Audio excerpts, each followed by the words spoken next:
নমস্কার বন্ধুরা, সুস্মিতার রান্নাঘর স্লাইস অফ লাইফে আরও একবার আপনাদের সকলকে স্বাগত জানাই।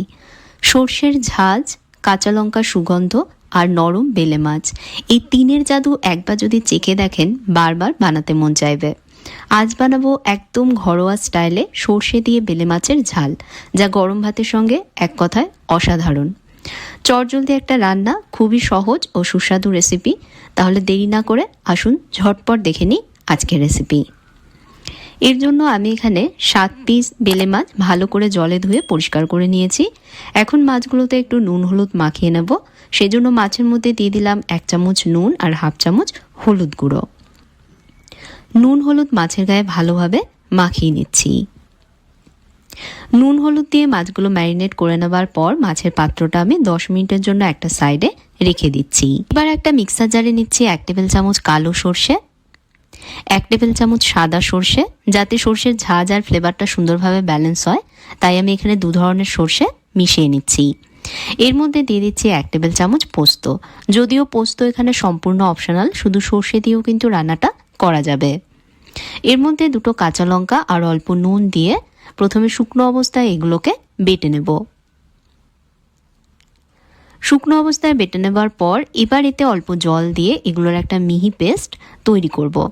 এভাবে বাটলে দেখবেন সর্ষে পোস্তর মিশ্রণটা একদম মিহি তৈরি হবে আর সর্ষের তেতো ভাবটাও থাকবে না। তো মিশ্রণটা আমি দেখুন তৈরি করে নিয়েছি। এখন একটা কড়াইতে পর্যাপ্ত পরিমাণ সর্ষের তেল গরম করে নিচ্ছি। তেলের কাঁচা গন্ধ চলে গিয়ে তেল ভালোভাবে গরম হলে এর মধ্যে নুন হলুদ মাখিয়ে রাখা মাছগুলো একে একে ছেড়ে দিচ্ছি। আমি মাছগুলোকে একসাথেই ভাজছি, তবে যদি মাছের পরিমাণটা বেশি হয় সেক্ষেত্রে আপনারা একসাথে না ভেজে ব্যাচে ব্যাচে অল্প অল্প করে ভেজে নেবেন। গ্যাসের আঁচ হাই রেখে মাছগুলো ভাজতে হবে। মাছের একটা সাইড লাল করে ভাজা হয়ে গেলে মাছগুলো উল্টে দিয়ে অপর সাইডও একইভাবে ভেজে নিতে হবে। বেলে মাছ খুবই নরম হয় বন্ধুরা, তাই মাছগুলো উল্টানোর সময় কিন্তু খুব সাবধানে উল্টাবেন যাতে উল্টাতে গিয়ে না ভাঙে। মাছের দুদিকেই লাল করে ভেজে নেওয়ার পর এখন ভাজা মাছগুলোকে আমি কড়াই থেকে তুলে নিচ্ছি। এবার কড়াইয়ের তেলে দিচ্ছি 1/2 চামচ কালো জিরে আর 2টো চেরা কাঁচা লঙ্কা। ফোড়নটা কয়েক সেকেন্ড ভেজে নিয়ে এর মধ্যে দিয়ে দিচ্ছি লম্বা টুকরোয় কেটে নেওয়া একটা মাঝারি সাইজের টমেটো। টমেটোর মধ্যে অল্প নুন দিয়ে এবার টমেটো ভেজে নিচ্ছি। টমেটোর কাঁচা ভাব না যাওয়া অবধি কড়াইটা ঢাকা দিয়ে ভেজে নেব। এভাবে আমি কিছুক্ষণ ঢাকা দিয়ে রাখবার পর কড়াইয়ের ঢাকনাটা সরাচ্ছি। টমেটোর কাঁচা ভাব দেখুন চলে গেছে। এখন এতে দিয়ে দেব 1/2 চামচ হলুদ গুঁড়ো আর 1/2 চামচ দিয়ে দেব লঙ্কা গুঁড়ো। হলুদ গুঁড়ো লঙ্কা গুঁড়ো দেবার পর এর সাথে মিশিয়ে নিয়ে কয়েক সেকেন্ড ভেজে নিচ্ছি। টমেটো নরম হয়ে গেছে আর মশলাটাও সুন্দরভাবে ভাজা হয়ে গেছে। এবার বেটে রাখা সর্ষে পোস্তর মিশ্রণটা এর মধ্যে দিয়ে দিচ্ছি। সর্ষের জার ধুয়ে এর মধ্যে দিয়ে দিচ্ছি অল্প জল, যাতে মশলাও না পড়ে আর মশলাটা কষাতেও সুবিধা হয়। জল দেবার পর সব একসাথে মিশিয়ে নিয়ে এই মশলাটা আমি 1-2 মিনিট কষিয়েছি। মশলা থেকে দেখুন তেল ছেড়ে দিয়েছে। এখন দিয়ে দেবো এর মধ্যে ঝোলের জন্য পরিমাণ মতন জল। আমি এর মধ্যে 1 কাপ মতন জল দিচ্ছি। স্বাদ মতন আরও একটু নুন দিয়ে নুনটা অ্যাডজাস্ট করে নিচ্ছি। ঝোলটা একটু মিশিয়ে নিয়ে এবার ভেজে রাখা মাছগুলো এর মধ্যে দিয়ে দেব।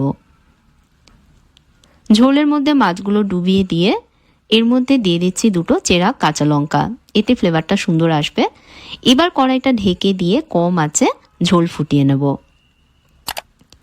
এভাবে 3 থেকে 4 মিনিট কম আঁচে ঝোল ফুটিয়ে নিয়েছি। ঝোলের ওপর দেখুন তেল ভেসে উঠেছে আর কাঁচা লঙ্কা আর সর্ষের কিন্তু খুব সুন্দর একটা গন্ধ ছাড়ছে। এবার গ্যাস বন্ধ করে দিয়ে একটা পাত্রে তুলে নেব। ব্যাস তৈরি হয়ে গেল দারুণ স্বাদের সর্ষে দিয়ে বেলে মাছের ঝাল। গরম গরম ভাতের সঙ্গে একবার খেলে এর স্বাদ কিন্তু অনেক দিন মনে থাকবে। ভিডিওটা কেমন লাগলো অবশ্যই জানাবেন। ভালো লাগলে লাইক, কমেন্ট এবং শেয়ার করবেন। আর এরকম সহজ সুস্বাদু ঘরোয়া রেসিপি পেতে আমার চ্যানেলে সাবস্ক্রাইব করে পাশে থাকা বেল আইকনে প্রেস করতে ভুলবেন না। সাথে ফেসবুক পেজেও আমায় ফলো করে নেবেন। তাহলে আজকের মতন বিদায় নিচ্ছি বন্ধুরা। আপনারা ভালো থাকবেন, ভালো রাখবেন। ধন্যবাদ।